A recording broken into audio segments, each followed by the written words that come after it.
Kate and William's relationship with Harry has been in the spotlight for more than a year, as the Cambridges have drifted apart from the Duke of Sussex despite once seeming inseparable. It's believed that Kate and William were deeply disappointed in Harry's decision to leave the royal family frontline, and relations have only taken a turn for the worse in recent months. The Duke and Duchess of Sussex have launched a series of verbal assaults on the firm through their post-royal interviews, and put Kate, William and Prince Charles directly in the firing line in the process. However, there was some hope of a reconciliation when Harry flew back to the UK in April for Prince Philip's funeral, a month after his Oprah Winfrey tell-all aired.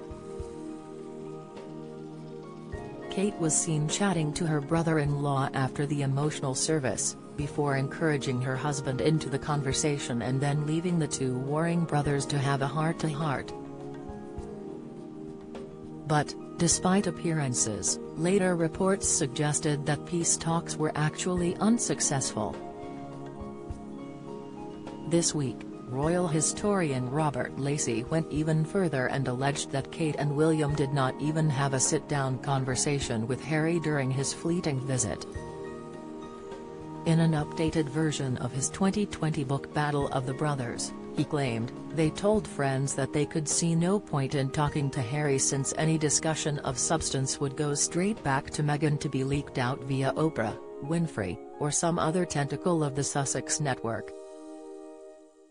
This allegation followed revelations from Gayle King, US TV personality and friend of the Sussexes, that Harry had held not productive talks with Charles and William in the immediate aftermath of his dramatic tell-all with Oprah. On US TV, Gayle said, "I did actually call them, Harry and Meghan, to see how they were feeling, and it's true Harry has talked to his brother and he has talked to his father too. The word I was given was that those conversations were not productive, but they are glad they have at least started a conversation."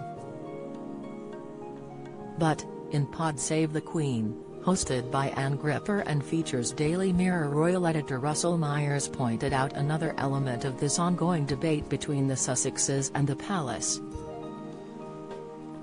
Ms. Gripper said, "It would be remiss not to point out the deep irony of William and Kate saying they didn't want to speak to Harry in case it got leaked, and then them saying that ending up in a book." Mr. Myers replied, "Well, who knows who Lacey's sources are, and I think the connection between the source on the Sussexes side, whether it's Oprah or Gayle King, they were literally saying, 'Well, I spoke to them yesterday and this is what they had to say.' Things are always going to come out, aren't they?"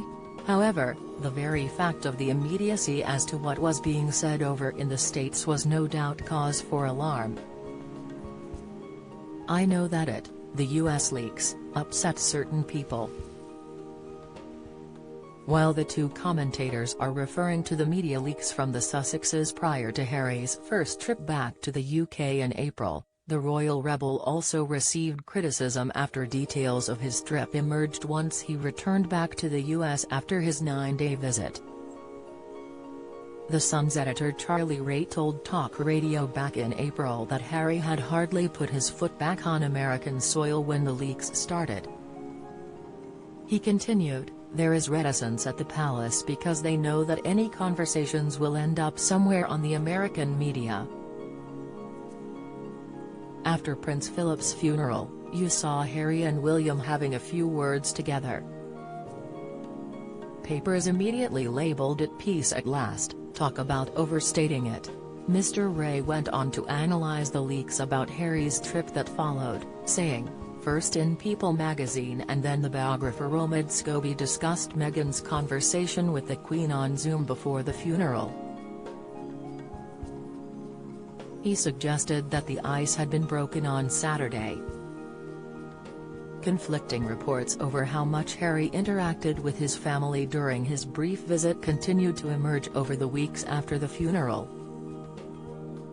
The Duke of Sussex has just touched down in the UK again to attend the unveiling of Princess Diana's memorial statue, raising hopes for a successful reunion once again. To subscribe to Pod Save the Queen, go to your normal podcast provider.